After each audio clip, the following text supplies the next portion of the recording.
వందావని బోందా ఇంకో మీరు పిచ్చోళ్ళు వందనట. ఆయన సొంత కాన్స్టిట్యున్సీలనే ఇప్పుడు జెడ్పీటీసీలు గెలుతాడో లేదు పెట్టమని రాదు, ఎలక్షన్లు తెలుస్తుంది. నేను ఏమంటున్నా అంటే మాటలు కోటలు దాటుతాయి రేవంత్ రెడ్డి, ఇంకా కూడా పడిపోతారా నాకు అర్థం కాదు. మీరు కూడా మాటలకు ఈయన గీ మాటలు చెప్పి ఆ కుర్చీలో కూర్చున్నాడు, ఏదో అది చెప్పి ఇది చెప్పి 420 అడ్డమైన హామీలు ఇచ్చి ఢిల్లీకి వెళ్ళి టూరిస్టులను తీసుకొచ్చి ఈ డిక్లరేషన్ ఆ డిక్లరేషన్. నేను ఒక్కటి అడుగుతున్నా, 100 సీట్లు గెలవాలి, ఎట్లా గెలవాలి? ప్రజలు ఓట్లు వేయాలి. ఎవరు ఓట్లు వేయాలి? దళిత బంధు రేవంత్ రెడ్డి గారి ద్వారా అందుకున్న దళితులు ఓట్లు వేయాలనా? ఎస్సీ ఎస్టీ డిక్లరేషన్ అమలు చేసినందుకు 12 లక్షల అభయ హస్తం ఇచ్చినందుకు దళితులు గిరిజనులు వేయాలనా? 4000 పెన్షన్లు ఇచ్చినందుకు ముసలోళ్ళు వేయాలనా? 2 లక్షల ఉద్యోగాలు ఇచ్చినందుకు పిల్లలు వేయాలనా? లేకపోతే నువ్వు 2500 ఇస్తున్నందుకు మహిళలు వేయాలనా? ఎవడేయాలి నీకు ఓటు? లేకపోతే నువ్వు ఎగ్గొట్టినందుకు రైతు బంధు రైతులు వేయాలనా? ఎవడేయాలి? ఎందుకు వేయాలి? ఏ వర్గం సంతోషంగా ఉంది? చచ్చిపోతున్న ఆటో డ్రైవర్లు వేయాలనా నీకు ఓట్లు? ఎవరేయాలి? ఏ వర్గం సంతోషంగా ఉంది తెలంగాణలో? ఒకటే ఒక వర్గం సంతోషంగా ఉంది, రేవంత్ రెడ్డి ఆయన తొట్టి గ్యాంగ్ ఒకటి ఉంటుంది. పేర్లు చెప్పండి చెప్తా కానీ ఇప్పుడు వద్దు, మరోసారి చెప్తా. ఆ తొట్టి గ్యాంగ్ మాత్రం బాగా భయంకరమైన దోపిడీ, దండుపాలెం ముఠాలెక్క దోచుకునే పనులు వాళ్ళు మాత్రం సంతోషంగా ఉన్నారు. బిల్డర్లను గోకుడు, కాంట్రాక్టర్లను గీకుడు, ఆ పనిలో మాత్రం ఫుల్ ఉన్నారు, బిజీగా ఉన్నారు. నేను ఒక్కటి అడుగుతున్నా బ్రదర్, ఒక్క కొత్త స్కీమ్ అమలు కాదు, ఇచ్చిన ఒక్క మాట నెరవేరదు. కానీ ఇప్పుడు అప్పు, రాష్ట్ర ప్రభుత్వం యొక్క అప్పు 2 లక్షల కోట్లకు చేరుతుంది. ఏడబోతున్నాయి పైసలన్నీ? బడ్జెట్ కాకుండా 2 లక్షల కోట్ల అప్పు. రైతు బంధు రాదు, రుణమాఫీ సంపూర్ణంగా జరగదు, మహిళలకు 2500 రాదు, పెద్ద మనుషులకు పెన్షన్ 4000 రాదు, ఒక ఇల్లు కట్టింది లేదు, ఒక చెక్ డ్యామ్ కట్టింది లేదు, ఒక చెరువు తవ్వింది లేదు, ఒక ఇటుక పెట్టింది లేదు. ఏడబోతున్నాయి పైసలన్నీ? మొత్తం మంచిగా ఢిల్లీకి టింగ్ టాంగా ఇదానే కదా టకీ అని చెప్పి ఢిల్లీలో మాత్రం రాహుల్ గాంధీ ఖాతాల, ఖార్గే గారి ఖాతాల, ప్రియాంక ఖాతాల, కేసీ వేణుగోపాల్ ఖాతాల పే సీఎం గారు తెలంగాణను ఏటీఎంగా మార్చి అద్భుతంగా నడుపుతున్నాడు. ఈయనను ఇవాళ మా సోషల్ మీడియాలో పెట్టుకున్న ముద్దు పేరు పే సీఎం. పేటీఎం అని ఒక యాప్ ఉంటుంది, మీకు ఐడియా ఉండొచ్చు. ఈయన పేరేమో పే సీఎం గారు మంచిగా తెలంగాణను ఏటీఎంగా మార్చిండు. టకీ మన ఏఐసీసీలో మాత్రం మూత మోగుతాంది. కొత్త బిల్డింగ్లు కడతాండ్రు, కొత్త ఆఫీసులు తెరుస్తాండ్రు.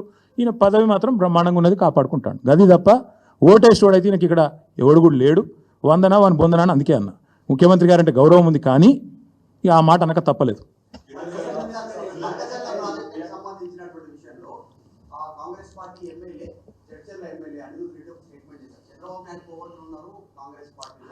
ఇక అస్సలైన కోవట్టే ముఖ్యమంత్రి బ్రదర్కి ఏం చెప్పాలి నీకు?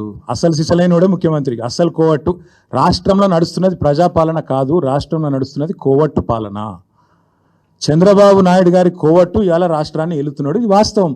తమ్ముడు ఆ ఎమ్మెల్యే గారిని నేను అభినందిస్తున్నా. వాస్తవం, కనీసం కాంగ్రెస్లో ఒక్కడన్నా నిజం చెప్తాడు మిగిలిండు.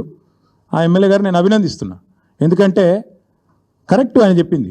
రాష్ట్రంలో నడుస్తున్నది పక్కా కోవట్టు పాలన. ఇక్కడి నీళ్లను ఆంధ్రాకి ఎట్లా తరలించాలనే కోవట్టు పాలన, ఇక్కడి నిధులు ఢిల్లీకి ఎట్లా తరలించాలనే కోవట్టు పాలన, ఇక్కడి నియామకాలను ఆదిత్యనాథ్ దాస్ గారిని తెచ్చి మొన్నటిదాకా తెలంగాణకు వ్యతిరేకంగా 10 ఏళ్ళు పనిచేసిన ఆదిత్యనాథ్ దాసు ఆయన తీసుకొచ్చి ఎవడన్నా పెడతాడా? సాగునీటి సలహాదారి పెడతారా ఎవడన్నా? నిన్న మొన్నటిదాకా 10 ఏళ్ళు నీకు వ్యతిరేకంగా పనిచేసినోడట ఇవాళ వచ్చి న్యాయం చేస్తారట.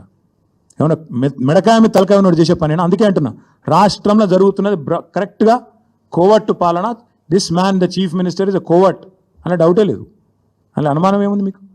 Thank you. బీసీ రిజర్వేషన్ల విషయంలో మా పార్టీ ఇక్కడ కాదు, శాసనసభలోనే మేము కడిగి పారేసినాం. మా తలసాని శ్రీనివాస్ యాదవ్ గారు, అట్లాగే మా పార్టీ తరఫున మాట్లాడిన గంగుల కమలాకర్ గారు ఆ రోజే ప్రభుత్వాన్ని మేము చాలా స్పష్టంగా చెప్పినాం, మీరు బీసీలను మోసం చేస్తున్నారు, మీకు స్పష్టంగా తెలుసు, మీ బీసీ డిక్లరేషను చిత్తశుద్ధి లేని శివపూజ లాంటిది, మీకు తెలిసే బీసీలను మోసం చేస్తున్నారని అసెంబ్లీ వేదికగానే కడిగినాం. నేను ఒకటి మాత్రం స్పష్టంగా చెప్తున్నా బ్రదర్, ఈ ప్రభుత్వం చేత మోసగించబడని వాళ్ళు ఎవరు లేరు. బీసీలను 42% రిజర్వేషన్ అని మోసం, దళితులను గిరిజనులను అభయహస్తం 12 లక్షలు ఇచ్చేస్తా అని చెప్పి అట్లా దగా చేసిండు, మైనారిటీలను సప్లాన్ అని చెప్పి దగా చేసిండు. ఈ వర్గం ఆ వర్గం అని కాదు బ్రదర్, మహిళలను మోసం, రైతులను మోసం, యువతను మోసం, అందరినీ మోసం. ఇక మోసాల పరంపర గురించి 420 హామీల గురించి బోలెడు కాలం ఉంది, మాట్లాడుకునేందుకు టైం ఉంది. నా రిక్వెస్ట్ మీతో, ఈ 72 గంటల గడువు 8 తారీఖు నాడు 11 గంటలకు అందరం సోమాజిగూడ ప్రెస్ క్లబ్లో కలుసుకుందాం.